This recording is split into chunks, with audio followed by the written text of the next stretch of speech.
Hello friends, नमस्कार. नूतन रेसिपीजमध्ये तुमच्या सर्वांचं खूप खूप मनापासून स्वागत करते आहे. तर फ्रेंड्स, आज आपण काय करणार आहोत, पाणीपुरीची लेफ्ट ओव्हर जे स्टफिंग वाचलेलं आहे ना, त्याची आपण टिक्की करणार आहोत. चणे आणि बटाट्याचं स्टफिंग केलं होतं, पण सगळ्यांनी रगड्या आणि पाणीपुरी खाल्ली. हे स्टफिंग कोणी जास्त खाल्लं नाही, तर हे बघा एवढं उरलेलं आहे. तर आता आपण काय करायचं आहे, त्याच्यामध्ये हे सगळं स्टफिंग आपल्याला घ्यायचं आहे. आता आपण काय करायचं आहे, या स्टफिंगमध्ये कांदा आणि शिमला मिरची मी एकत्र चॉप केली, ती मी घेते आहे. बारीक चिरलेला मी हा कोबी घेते आहे. तुमच्याकडे आणखी भाज्या असतील तर त्या पण तुम्ही घेऊ शकता, गाजर, मटर वगैरे. चवीप्रमाणे मीठ ॲड करूया. आपण लक्षात ठेवायचं आहे का, मी जे स्टफिंग बनवलं होतं ना पाणीपुरीचं, त्याच्यात मी मीठ आणि काळं मीठ सगळं आधीच ॲड केलेलं आहे. पण मी भाज्यांच्या प्रमाणाचं मी मीठ ॲड करते आहे. थोडीशी हळद पावडर, थोडासा लाल मसाला. तिखटाचं प्रमाण तुम्ही किती तिखट खाता त्याप्रमाणे ॲडजस्ट करा. आणि हे मी धने जिरे पावडर ॲड केलेली आहे. थोडासा मी काळं मीठ पण ॲड करते आहे. आणि हे थोडासा मी किचन किंग मसाला. ह्याच्यात तुम्ही ना आलं लसूण आणि मिरचीची पेस्ट पण ॲड करू शकता. छान सगळं मिक्स करून घेऊया.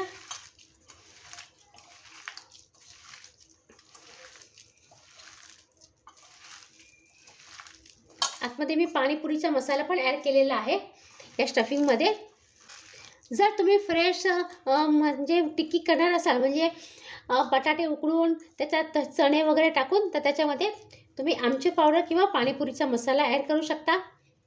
आणि हे स्टफिंग ना माझं कालचं होतं पाणीपुरीचं, त्याच्यात ऑलरेडी पाणीपुरी मसाला आहे, म्हणून मी ह्याच्यामध्ये कोणतं पण आमचूर पावडर किंवा चाट मसाला ॲड केलेला नाही आहे. हे बघा मस्त मिक्स झालेलं आहे. आता हे थोडंसं सैल वाटतं आहे, म्हणून आपण बाइंडिंगसाठी मी हे बेसन ॲड करते आहे. तुम्हाला जर आणखी हेल्दी करायचं असेल ना, तर बेसनच्या ऐवजी पोह्याची पावडर, म्हणजे पोहे मिक्सरला वाटून त्याची पावडर करून ते पण तुम्ही ह्याच्यामध्ये ॲड करू शकता. किंवा सोयाबीन भिजवून ते मिक्सरमध्ये वाटून सोयाबीन पण ह्याच्यामध्ये तुम्ही ॲड करू शकता.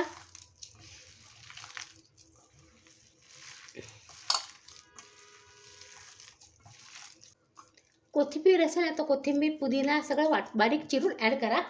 सध्या माझ्याकडे कोथिंबीर नाही आहे ना, म्हणून मी नाही ॲड करत आहे.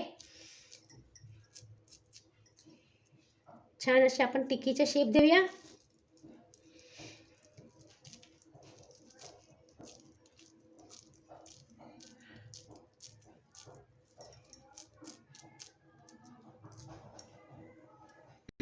आता मी इथे तवा घेतलेला आहे, लोखंडाचाच आहे, नॉनस्टिक नाही घेतलाय मी.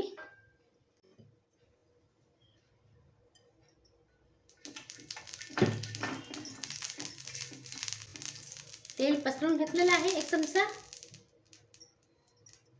मी ही टिक्की घेतलेली आहे आणि हे तांदळाचं पीठ घेतलेलं आहे.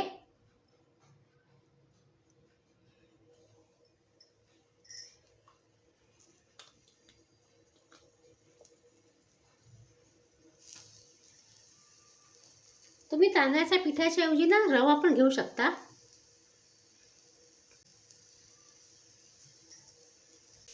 थोडंसं आपण तेल सोडूया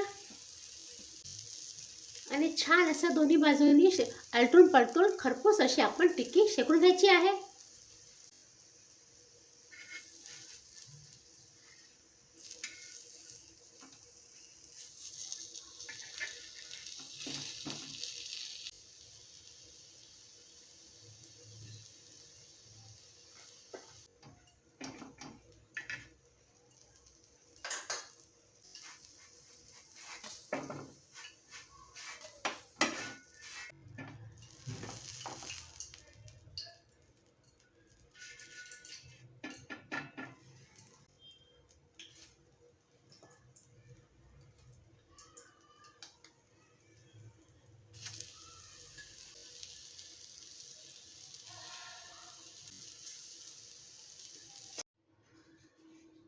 तर हे बघा फ्रेंड्स, मस्त गरमागरम असे आपले कटलेट तयार झालेले आहे लेफ्ट ओव्हर पाणीपुरीच्या स्टफिंगचे.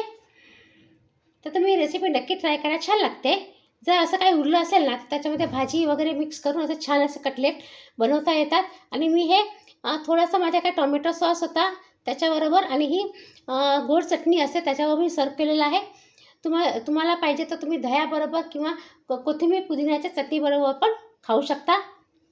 तर फ्रेंड्स, तुम्हाला ही नवीन रेसिपी कशी वाटली नक्की कमेंट करा. आणि जर तुम्हाला ही आवडली ना तर प्लीज सुद्धा रेसिपीजला लाईक करा, शेअर करू शकता फ्रेंड्स सर्कलमध्ये, रिलेटिव्समध्ये.